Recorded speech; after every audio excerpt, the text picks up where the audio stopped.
Back for another edition of In the Huddle. Carl Dukes put him up along with my man Jason La Canfora. Of course, Brian Baldinger, part of this podcast as well. He'll join us on Thursday.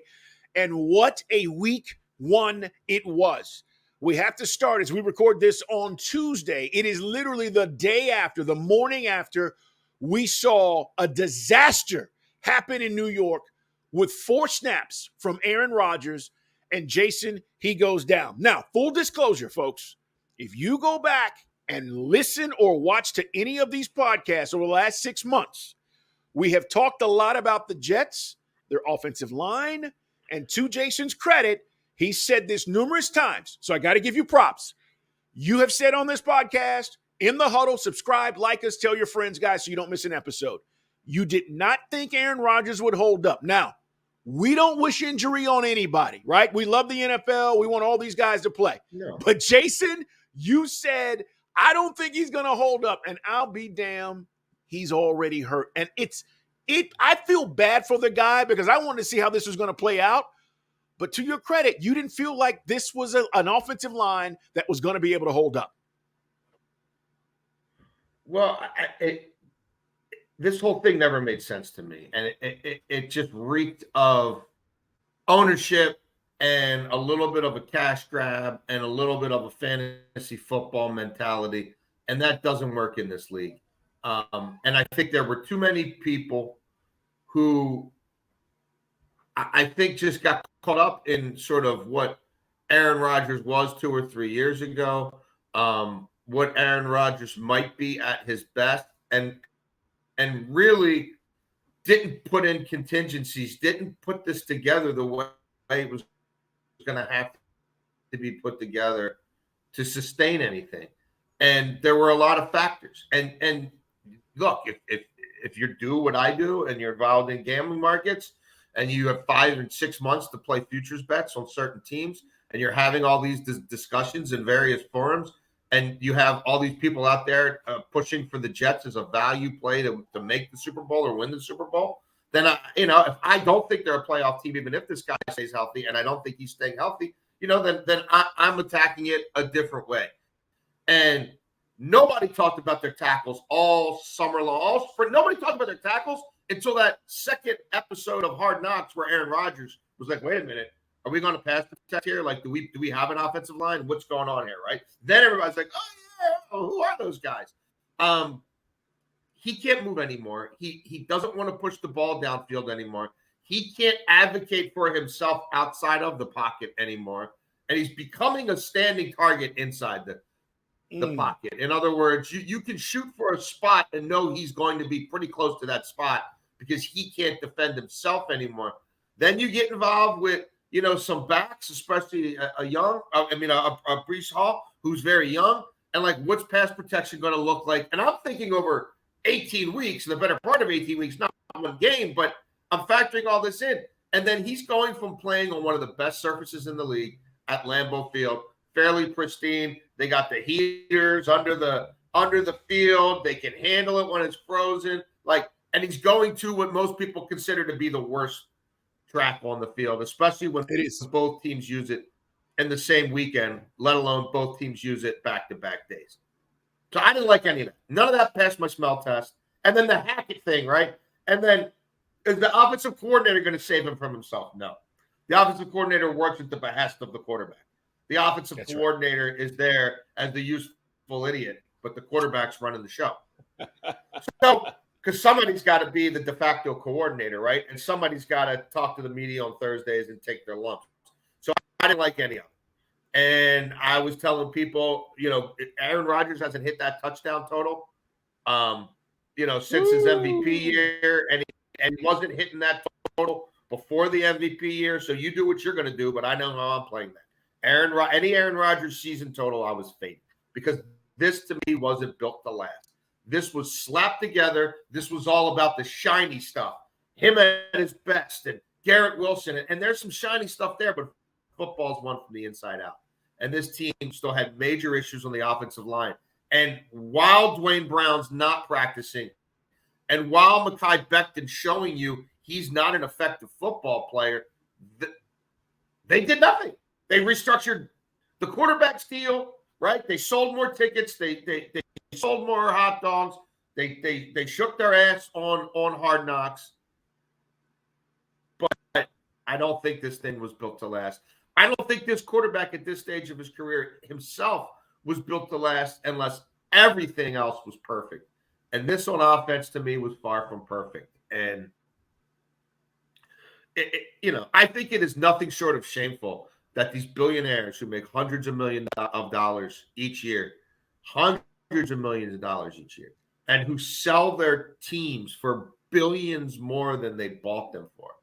Like, it's shameful that they won't do a bare sort of minimum, won't do a modicum of what I would deem to be necessary things to protect their greatest assets, which are their players, by playing these games on God's green grass and not, these artificial surfaces that are built to save owners money. That's it. That's why they exist. They exist to save owners money, to make these stadiums as multi-purpose as possible, to make their maintenance as cheap as possible, to make them as usable as possible, to make them as sort of homogenized as possible, so we don't have to deal with individual things the way you would have to with grass. Like, that's it. That's the purpose they serve. But you find a player who likes playing on them. You find a coach who really thinks it makes sense. It doesn't. And again, at the Meadowlands, people have been complaining about it for years. Robert Saleh was mentally distraught during that game. You could see it on his face. He could see his going down the drain because Jets fans now are thinking the same thing Jets fans thought last year. We've got to rely on Zach Wilson to win big games, to win playoff games, and to get us over the hump. And we know he's not capable right now. That's why they brought in Aaron Rodgers. So you watch this game play out. Wilson, 14 of 21 once he came in. He was not the starter. So understand this, football fans. He didn't get the reps. Aaron was getting the reps during the week. He was the guy preparing for the Bills. He's just in the background, and let's be honest, with his headband on, chilling, and having a good time. And then, as we like to say, shit got real, okay? Once Aaron goes down, all of a sudden now, Zach's like, holy crap, I'm about to go back in here. And I just feel like that moment was like, oh, am I ready for this? I've been playing backup all off season. And he comes in and throws for 140 yards, a touchdown, and a pick. But I think the bigger issue moving forward, Jason, is what you just said.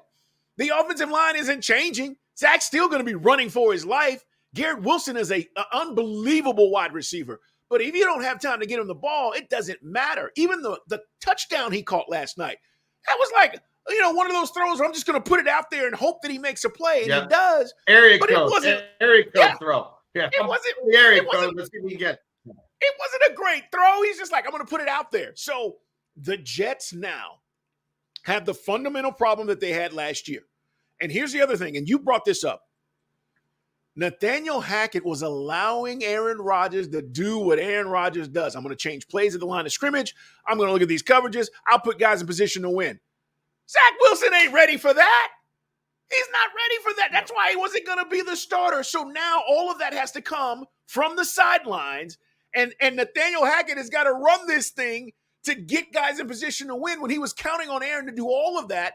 It fundamentally changes everything for the Jets. Understand that offensively, now they are back in the meeting rooms today going, oh, crap. Okay, how are we going to do this? Because we know Zach wasn't able to do those things. Jason? Yeah, look, they won that game, and kudos to them for winning that game. And Josh Allen gave them that game, and they took it, but and by the way, how bad was he? I don't know if you're going to get four. No, he was garbage. All they had to do was run the ball in the second half. They're up by a score with Zach Wilson there, and he's trying to pad his fantasy football stats and pad his MVP resume. And we talk about guardrails, and him losing Brian Dable was real. Brian Dable could give him a look, and that kid would snap to attention, and he would refocus, and he would say, I don't need to play hero ball. He was playing hero ball. There's no other way to put it. The way he ran the ball was silly. He had opportunities where you run for the first down, get out of bounds. The way he took on contact, initiated contact, sought out contact, and then kept picking on the same corner who had his number. Like, it made no throwing into double coverage. Like, the one I don't hold against him, I think it was like 3rd and long, and it was basically a punt, and it put Zach Wilson back in his own 4. All right, you want to do that once, fine. But you can't keep doing it the second half of this being a one-score game. They got away from the run game. He got too cute. And the Jets did what they had to do to win with a huge boost from special teams. So are they going to be able to do that every week and look at the gauntlet that they played the first 6 weeks? No. Now, again, this was a game they had no business winning with the backup quarterback coming in, 5 snaps in. But they did. So, again, the defense is legit. But, yeah, now Nathaniel Hackett's got to go from being, the guy who sat back and just kept Aaron Rodgers happy, right, just placate him, to the guy who's got to be a quarterback whisperer and develop Zach Wilson and turn him into a thing and keep him from turning the ball over and get him to play at a higher level with a team that has all these expectations now. So I think that's going to be a problem. I will say this, though. Wilson can move. And the New York Jets quarterback in 2023, the way they built it, had to be able to move, had to feel comfortable spinning away, turning his back to the pass rush at times, because it's going to take an athletic move for you to get out of what you were just coached into and try to turn, chicken shit into chicken salad, right? Like, that's what's going to be required of you quite a few times every game. And, like, Dallas is going to be a whole nother thing. Like, the Bills can do some things defensively, but Von Miller wasn't playing in that game. Everybody was taking a conservative approach to that game. Both teams, like, you could kind of see what that was. I mean, Dallas, Micah Parsons is going to smell some blood in the water now. Micah Parsons might be sitting there thinking, I play my cards right today. I come out of this thing with 5 sacks. Yep, no doubt. We're going to talk about the Steelers. I mean, TJ Watt had 3 sacks over the weekend. There's no doubt Micah Parsons could come into this week and talk about maybe 5 sacks. Jason Canfora, Carl Dukes. It's In the Huddle. Subscribe, like us, tell your friends, guys, and follow us on YouTube. It's In the Huddle Pod, and you can check out all of the episodes.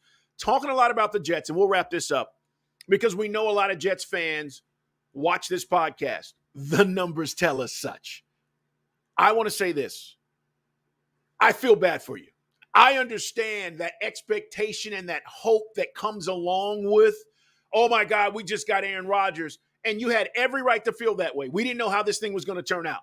But I feel bad for you because if you're a Jets fan, Jason, you look at all the quarterbacks in the history of how blank has happened with them. Guys getting hurt time and time again. And the expectation goes from, hey, we might have a chance, to nothing. And for Jets fans today, they are back in the dumpster feeling that way today because of the events that played out last night. And I just want to say, I feel bad for you. We will continue to talk about the Jets. Fans, there's still a story. I just don't think, and nobody thinks at this point, and even Vegas, the odds have changed to Jason's gambling point. They're not going to get to where we thought they were. But here's what they are going to do, Carl, because of the defense. They're still going to – and they already won one, right? They already beat a team that most people think is going to win the division.